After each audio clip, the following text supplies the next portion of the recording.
And hey, before we go any farther, I need to apologize for something last week. I falsely accused Gregory Glass, who I have no idea who Gregory Glass is, but George Glass actually dated Jan. Yes. I had to go back and watch the episode to find out. No So, problem. Greg Glass out there, sorry, homie. Yeah. There was actually a lot of Brady Bunch fans that commented and told you how wrong you were. Were there really? No, that didn't happen. Yeah. Thought there might be some cool people out there.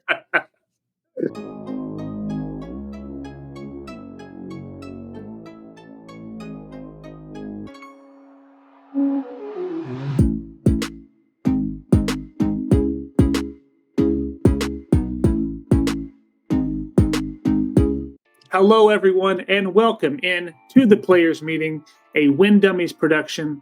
I'm your host, Lucas Deal, and we're rocking episode number 38. Thank you so much for being here. In this episode, we're going to talk about the big news in the disc golf world this week.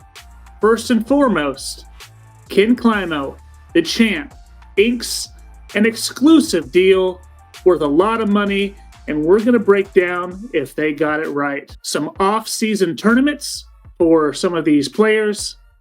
With Brodie Smith in action, we'll check on his status as we talked about him last week. Not to mention some sponsorship speculation, some sponsorship news. You know that's my favorite topic. And a world champion name change. We're going to get into it all in this episode of the Players Meeting. As a reminder, just remember, you can find us anywhere you get your podcasts. All you got to do is search for the words Win Dummies.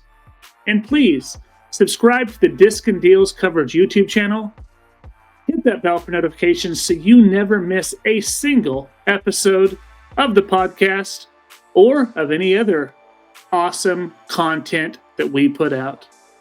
Without further ado, let's bring in the one-time world champ, the real star of the show, Chris Smith, a.k.a. Smitty. What up, Smitty? How's it going, dude? It's going great, man. You know, starting out the week, I got a round in at Herman today. I'm feeling good, moving around. We had another good turnout at Flights, and you were there to steal the number one tag from me. Yeah, don't you forget who the boss is. But no, that was an interesting day for me. I played Millbrook and PDJ League in the morning, and I could not do anything right. And when I did do it right, it went wrong. So it was brutal. I felt like tanking my round, but I'm no chump, so I finished them out. And I think that I suck so bad that it might not kill my rating. I did see the rating, and do you want to say it out loud for everyone?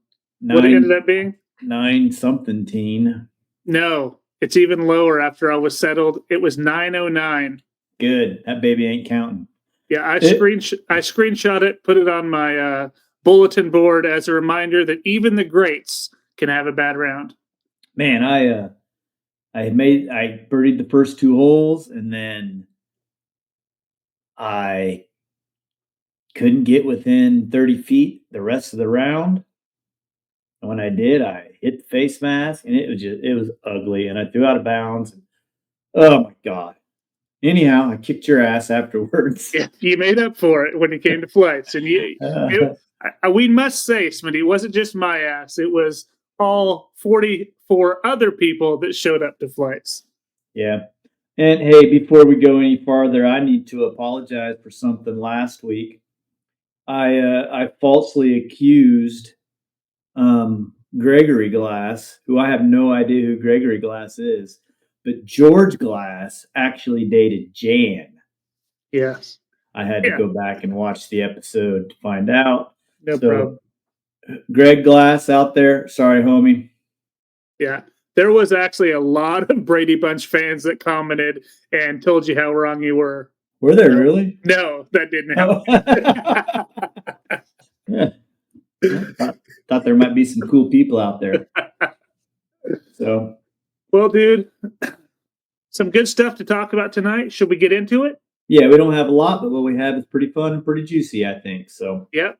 So let's start where we always start. What's popping?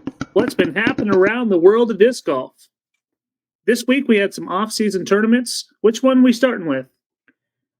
Chain Hawk Open. Did you watch any of it? No. So it's on YouTube, currently available. Whose channel? Ace Run? Disc Golf Guy. Oh, okay. So it took me a little while looking at that logo to figure out exactly what was going on, what it is. I think it's like a Jason mask. Mm-hmm. And that, I don't know if Friday the 13th, I see the 13th there. I don't know if Friday the 13th took place somewhere in Florida, and maybe this is kind of the stomping grounds for it. I don't know what's up with that thing, but the tournament wasn't on the 13th, so I don't know what's and then the going black on. cat for the bad omen. So maybe it's just everything horror related. Maybe that's just the person that ran it just really loved horror things. And I'm saying I don't know. HORROR for all of you listening that have maybe a different type of mind. So, yeah, I mean, there's a few names here that you know for sure. You've heard of Noah Meinsman, Gavin Rathbun, and Double G. Mm-hmm. But have you heard of Hjalmar Fredriksson? I have not. You're going to. I guarantee you that. Is this a young gun? 17 years old. Oh, really? And where's that? Sweden? Yeah, he's a Swede. There was multiple Swedes in the field. Well, you can see 3 of them here in the top 5. But this dude, left-handed, as you can tell by the picture, drops absolute bombs, but also drops bombs right-handed. Oh. Oh, okay. I watched him. I watched a little bit of the coverage here and there, and I saw him throw a right-handed flick, which I've seen a lot of lefties do that. And I don't know why that is. That's the weirdest thing ever. But he also dropped a backhand bomb right-handed. Wow. Okay. Yep. Pretty That's cool. Sick. And you can see, man, he had a great tournament. He averaged 10.57 for the event, which is 40 strokes or 40 points higher than his average rating. So that's fantastic shooting for him to come down there in Double G's backyard and give it to him. Yeah, that's awesome. And being under the age of 18, so that's going to make him, well, he's probably not eligible for Worlds this year if he's taking cash. So I wonder if he actually. He doesn't. He doesn't care about that. He's been a pro over in Sweden for a while. Oh, has he? Okay. Sure. Okay. Yeah, I don't. I mean, in Europe, in Sweden particularly, disc golf's a lot different. There's not a lot of people that stick around in the AM division. You're either AM or you're pro. So their goal is to get into open and not get a stack of discs they can sell on Facebook for half the price. No doubt. But, yeah, well, that's super amazing, and I'm excited to see more from this kid. Then, yeah, I mean, hope that he is able to stay over here during this tour next year and maybe make some noise. So, let's move on a little closer to home. Yes, sir. That is a Disc and Deals sponsored player, Keenan Ford. Goes to the Ponca City Open. This is the winter edition, and he takes it down, man. And this was a pretty good field. Yeah, there's some good players there. Nolan's in there. Ron Kahn is home course. GT, who we've raved about the last few weeks, and Freddie Meza, who he played the event that Brody played in as well, which we'll talk about. So Brody played that on Saturday and drove down here to Ponca and played this on Sunday. If you never played the Bodot course, it's the perfect Keenan Ford grease train special, man. So I can just imagine. I have no idea how it played out. I'm sure Keenan played well, but I'll bet if you ask any of these other guys that played with him, Keenan got every lucky break on the course and they couldn't do anything. Yeah, and those things always mount with Keenan. When you see him getting all those breaks and you're a competitor, you're just like, why not me? And it can spiral, man. So, And then Keenan's not quiet about it when he gets those breaks. No, he's not. And sometimes he'll even choo because of the grease train. And that makes it, I think, even worse. Yeah, you got to like that little turd, though, don't you? Absolutely. Was this picture from the tournament? Yeah, this was right after the tournament. So, well, that's an ace. That's an ace disc. He didn't hit an ace at the tournament, did he? I think he just had people sign it potentially. Okay. For the win. But yeah, Tyson and Fidel there who ran the tournament with Keenan there, the champ. He played pretty well, man. 10-14 rated. Yeah. So that's above his rating and pretty good shooting for Keenan. So yeah. Congratulations, Keenan. Brought home a nice check and getting that $200 disc and deals bonus. Oh, he wishes. We talked about this dude last week. Yep. He was the number 2 rated player in the field. You said a top 5. I said outside of the top 10. You said no way. How did it play out, Smitty? Well, do you know or not? I don't. Here we go. Finished 12th and out of the cash. I don't mean to. I think he's putting too much pressure on himself anymore. And once he took that hiatus, I think it's going to be tough for him to come back, man. Well, I'm going to turn in Tour Life tomorrow to see what he has to say about it. Or if it even makes the show. Oh, I'm sure he'll have to talk about it. I mean, it's his first tournament in a while, but look at Freddie Mesa going in, winning that, and then getting 5th at the B tier. Do you know if this was a B tier as well?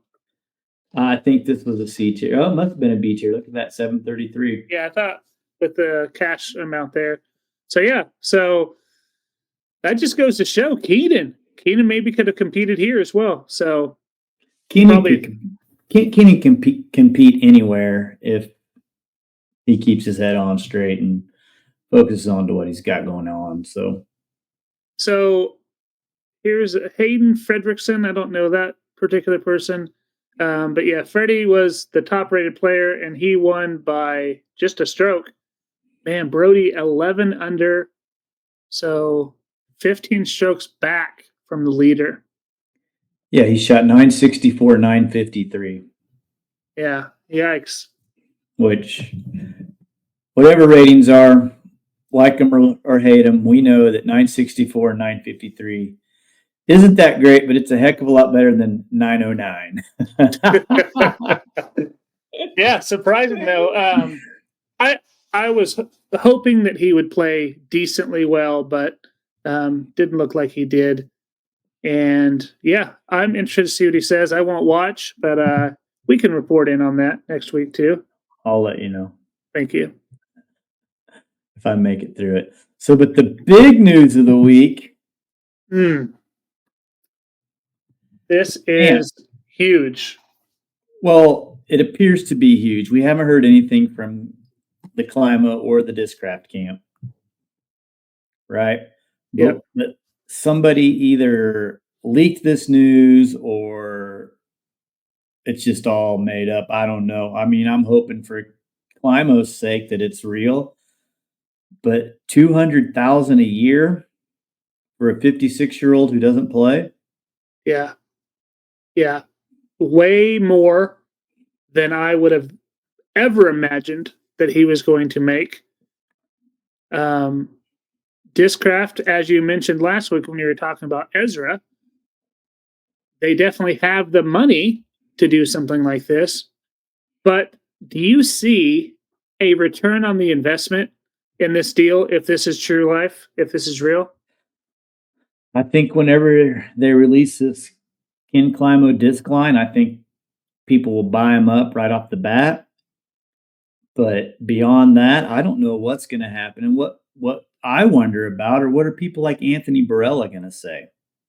Because I don't think Anthony Barella is making $200,000 a year. No. Right? And he's outside of Macbeth, he's probably the face of their company, isn't he? I would say he's got to be the top Discraft player for sure. And what if they are getting somebody like Ezra, or Ezra's thinking about inking a deal with them. Does he feel like he's worth $200,000 a year because Ken Climo, who no longer plays, is worth that much? I mean, the whole thing just seems bizarre to me. Bizarre, first of all, that he's going to Discraft if he truly is, and if that's really the amount of cheddar he's getting. Yeah. Yeah, my thoughts are it's very, very strange that Discraft is going to offer him something like that. He made his whole living at Innova. So creating a disc line that he's not even going to throw when all of his playing days were at Innova just seems so weird. And what type of players are going to buy that? Are they hoping to get some of the old heads that really love Ken Climo? Do you think some of the new people are going to even care? I just don't see this ever making any type of return on investment. Hopefully, we see more of Ken. I like Ken's commentary. I don't know. Discraft doesn't really have a say in any type of commentary. So I just don't understand how they are going to make any type of money off of this. Minus, they'll make some sales. I mean, Discraft can probably produce any disc and they're going to sell something, but I just don't see it ever getting even close to that amount of money if this is truly a legit deal. Yeah, I don't see it making a huge splash in the market by any means. I think old guys like me who have Climo on this pedestal above everybody else, except for maybe Paul. I don't think that very many old dudes are going to say, "Oh yeah, Kenny went to Discraft. I'm going to stop throwing all my old discs and start throwing Discraft." I think they're going to be like, "Oh, that's cool. Good for him. $200,000.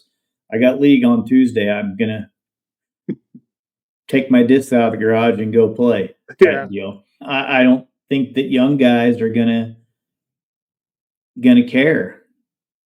I mean, unless he comes out and plays. I don't know. It's bizarre. I'm excited to see how it all really truly plays out and what happens with the other players as well as Climo. Yeah, very, very interesting, very shocking. Not a number I would ever expect for him. I just wonder if it's something like a strange way of saying thank you for all Ken's done for the sport, but it just seems weird coming from a manufacturer that wasn't where he had his playing. Like the wrong people are doing this. $200K a year. Thank you. Yeah. It's crazy to me. Yep. Well, Kristen Tatar will never win another disc golf tournament. No, she won't. But Kristen Latt's going to win a lot of them. God, that looks weird. Yeah. Did you see that where somebody took the Latitude logo and inserted that first of it? I thought that was pretty neat the way they did that. But, you know, I was shocked that she changed her name. Me too. Tatar's her brand. KT's her champion. Brand. Yeah. So, and then I don't think Val Doth ever did when she was playing. Yeah, she was still Val Jenkins, I think. So, yeah, I mean, is this the big deal? I don't think so. I mean, it's the same person, just a different name. And she's so, at this point, she's so recognizable and well known that you could call her whatever you wanted and people are going to know who she is. Yeah. And honestly, we've seen it happen. Kona did it, right? And it just looks weird every time. I'm still not over Kona's when I see Kona Montgomery. But obviously they are not in the same league as far as their skill level. But yeah, it's always a little interesting to see that. It's going to be fun to see it on the leaderboard this year. But I hope she comes out with some type of Latitude spelled that way discs for the rebrand. I think it'd be really cool. Yeah. Her and Kona are on the same level paycheck wise. Oh, you're saying for their sponsorship? Mm-hmm. God, isn't that something? Isn't that something? When is her contract up? Yeah, I don't know, but have you been here? I've been hearing a lot of rumblings from people who maybe are in the know about things coming down the pipe. House of Disc wise, I've heard, and I don't have any inside scoop. Hell, I don't even know if I'm on the team. Right? That's gonna make you feel good. Well, neither does anybody else at this point. All right, that's fair. We were hoping to know by the 1st of December. We're sitting on the 9th of December and still nothing from that front. And that's crazy. Smitty, how many years has it been with DD for you? I was the second player on the team. Yeah, so since their inception, essentially, you've been there, and to not know, come on, guys, that's just a bad. If you don't know and you've been there that long, think about some of these other players that have been on the team for a long time, and how is this not going to be a sour taste for everyone there, and especially with all the layoffs and everything else that's been happening. Yeah, I don't know, but I mean, just because I've been there so dang long, I don't have any connections there now like I used to. You know, when it was much smaller and Rusco and Clay and Adam Searle were making most of the decisions. I would talk to Rusco daily on the phone about what was going on, and I was in the know. And at this point, I could walk in there and most of them wouldn't have any idea who I was. So, yeah, I mean, that was evident 2 years ago when you won the world championship. And what did they put your name as? Ken Smith? Something like that. But I think that was just copying and pasting from another post. I mean, that upset a lot of people a lot more than it did me. But it made me so mad. Well, you worked so hard. I mean, you worked so hard at it. You were a local, really close to Emporia. They should absolutely know who you are. Those sons of guns. I don't care if it was a mistake. Smitty, Chris Smith, get his name right. Well, let's move on, shall we? Sorry. Ooh. So Isaac Robinson has been leaving apparently a trail of breadcrumbs for you all to figure out where this guy is going. So here's a couple pictures. And Smitty, I'm going to let you give your sponsorship speculation on where you think he's going, especially in that first photo. The putting picture came out first. Okay. And he's actually putting with the DGA disc into a Discmania basket. If you zoom in close, there's Innova boxes in the video. I don't think his arm might be covering him up now. There's a 6-claw buzz there on the ground. I mean, this dude's got it all covered right here. What I don't see is a single trilogy thing, which I still think he's going to land somewhere trilogy. Yeah. Maybe. I wonder if that's the breadcrumb is he's showing everything other than where he's actually going. Well, and I mean, these guys are just world-class trolls. They're amazing, aren't they? They're really good. So this other picture where he's playing Disc Golf Valley here at the airport, what you can't see is the monitor up above says Detroit. So, which we know Detroit's in Michigan, Michigan's the home of both Discraft and MVP. So, but what kind of discs are in Disc Golf Valley? Yeah. Latitude 64. Yeah, that's all latitude. So there's the first time we've seen anything trilogy wise, but I could see this dude walking through an airport and being like, dude, let's do this. This would be awesome. So yeah, like he's not even going there. He just saw the Detroit and just took the picture. Yeah. Yeah. Oh yeah. God. Hard telling. That's what makes it so fun. That's why I'm happy he's a free agent. for those of you that have seen these pictures, maybe you've read some things. What do you think? Where's Isaac going to end up? Do you think it's one of these DGA, Discraft MVP situations? Or is he saying, hey, it's this trilogy lineup. It's Latitude 64. Look at the Disc Golf Valley I'm playing. Did you ever know he was on MVP before? He was on the team before? Oh, yeah. No.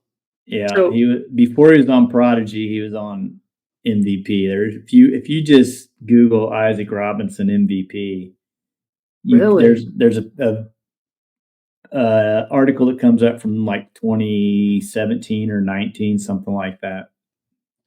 How long has MVP had a team? That was probably pretty early in their. He had to be like one of the. Well, they've been around for a long time, a lot longer than we think they have. They've started sponsoring competitors in early 2017, so he had to have been on probably one of the very first players sponsored for MVP. That's crazy. That's a good little piece of info, Smitty. Did you see his picture on the MVP? No. I mean, he's just a little child. He's young, really young, of course. So, all right. So, we're not going to find out for sure where Isaac Robinson is going until January. Or Ezra. Neither one of them are going to let us know. And Ezra's just going to drop it on us. He's not playing these kind of games like Isaac. He's not the same as his brother, for sure. No. I think he probably hates social media. I'm guessing it doesn't seem like it's his kind of thing. No, you don't see him. Like, his posts are literally like, here's a recap. I'm out. I'll see you the next week. It's nothing ever crazy. He's not in the discussion forums trolling and making comments. So, yep. Well, let's move on, shall we? Yep. Dana Beachy left Discmania. He was a longtime player for Discmania. He was a sales rep for Discmania. In fact, he was in Emporia Worlds last summer, throwing all their stuff along with Castoplast.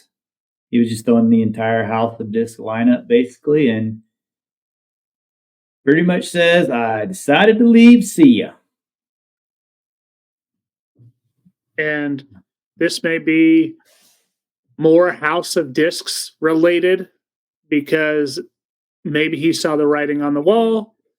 I don't know what it was, but man, that's just another person who has spent a lot of time at one of these now House of Disc companies that's either been let go or has walked away.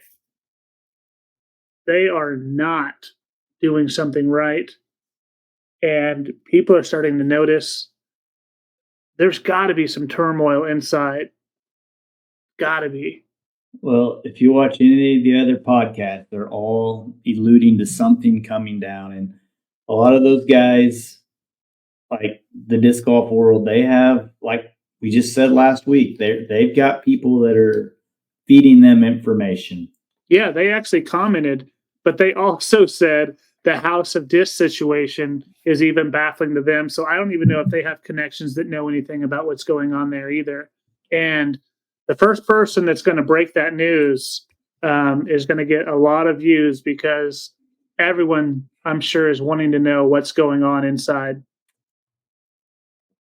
And I've known this about Dana for a while because my guy Sam Ball told me when I played Camp Hawker, when we had a little get together with the old Newton crew, and they played disc golf. I wasn't ready to play yet, but we ate lunch and hung out at the park.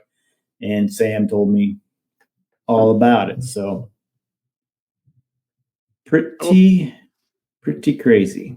Yeah, because he was there for 10 years at least. Yep. Kind of there with at the early days with Avery and all of the guys. And he just said, see ya. Yeah. But apparently he's got plans to return to disc golf in some capacity in the future, but we don't know those plans yet. And I don't know what he did before he did Discmania. I don't know if he's a salesman. I don't know if he's a real estate. I don't know if he's a plumber. Heck, I don't know what he did before that. But anyhow, here we go. The Kiefers both going off tour. Yeah. So yeah, I was sad to see this. This seems like it's more Kevin's decision than it is Stacy's, because Kevin didn't get re-signed by Latitude 64, and so he's taken a step back from the tour.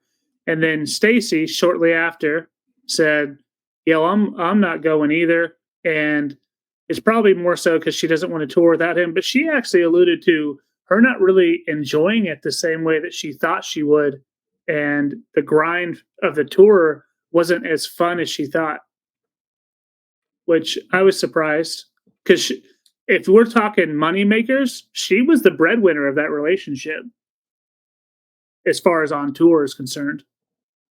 I didn't really dive into hers. I can tell you what Kevin did. On tour last year, he cashed for a whopping $4,733. Yeah, I think at Elite she Series made more. events. Yeah, off the tour, B tiers, A tiers, other events, he made $5,648. Now, I'm sure he was getting some sort of a stipend from Latitude 64. I don't think he probably had to survive just on his winnings. Maybe he did. I don't know. I don't know if he's getting entry fees paid, but Elite Series entry fees are probably $300 or more. So, oh yeah, it's hard telling. That takes a big chunk out of $4,600 if you're dropping $300 a tournament. So, yeah, and these guys, they're both young. they are Obviously married, man. Maybe they're looking at, settling we down. need to settle down. We need to go get on with our life. I don't know. I don't know either one of them. Never talked to them, but yeah, I had the opportunity, of course, to record Kevin this year at Capital City Classic in Topeka, where he won that one. And of course, I'm not talking about his life at that point, but super nice guy, was a lot of fun to watch. And I hope the best for him. I think the local scene or the local-ish scene is going to be better for him for sure. For Stacy, though, she's not going to make near as much money. She earned, Smitty, on the tour $11,042 last year.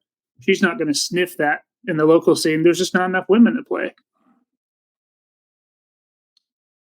it depends on what the local scene is there as well. I mean, they're Florida, right?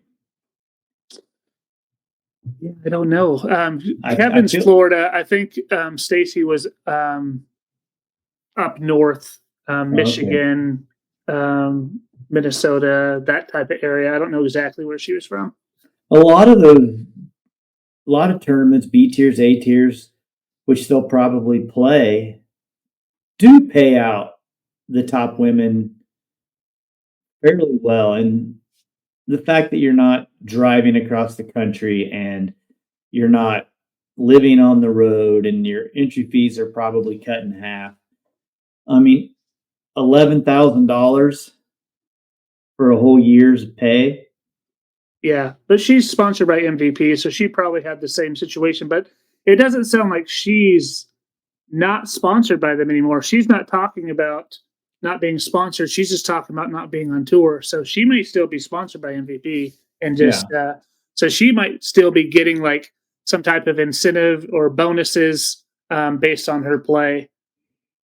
Yeah, I would guess if you have she a top 20 woman, probably right on the bubble. She's probably bubbly, yeah. So I'm guessing if you have a top 20 lady in your stable, you're not just going to let her out to pasture. You're gonna hang on to her because she's going to flat dominate at all these local events that she's going to play. Would be my guess. Yep. So I think these are the first two of many we're going to see taking this path. I've said that in the last couple of shows that I think that what has been happening over the last few years just can't be sustained anymore, and people are going to be let go, like apparently Kevin might have been, and there's just not going to be these big contracts. People are going to have to. Yeah, I mean, honestly, I think what's going to happen is the money's going to go to the people that are in the running every week, and you're going to have a lot of people that aren't going to be able to afford the tour. And I wonder how that's going to look going forward. Is that better for the tour that it's going to be less participants? Is it going to make the tour more interesting? Could be. I mean, less participants is less money in the pot for the top dogs. Exactly. So interesting to see how this all shakes out. But as you mentioned, this is probably one of the very first, but we're going to probably see more and more of this. And when you do, you're going to hear it right here on the players meeting. Oh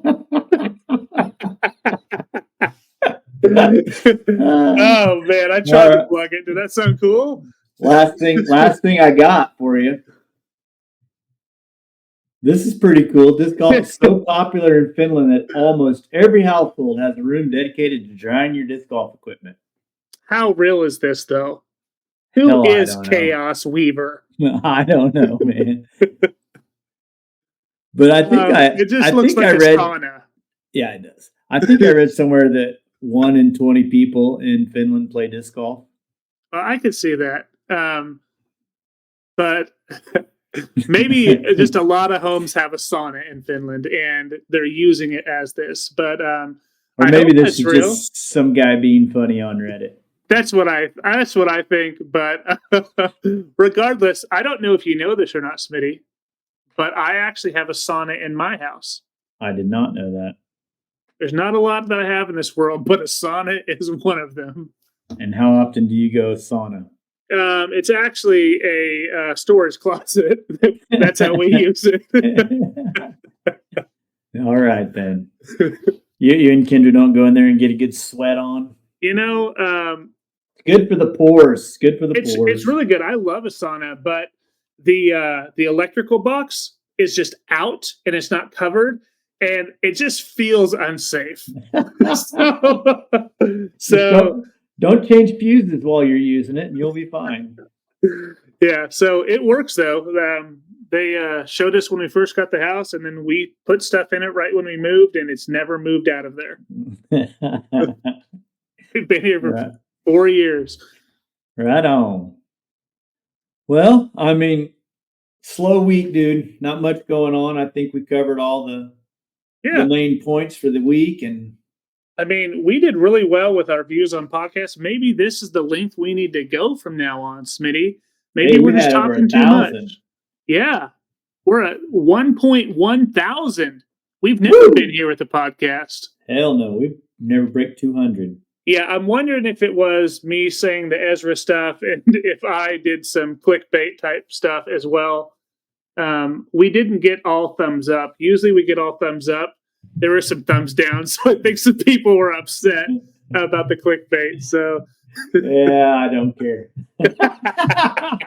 We got you to click. Yeah. All right. Well, let's do shout outs of the week, shall we? Yeah, I don't know that mine's a shout out, but one of my longtime buddies, Larry Gardner, was playing a disc golf tournament and got a phone call that his house was on fire.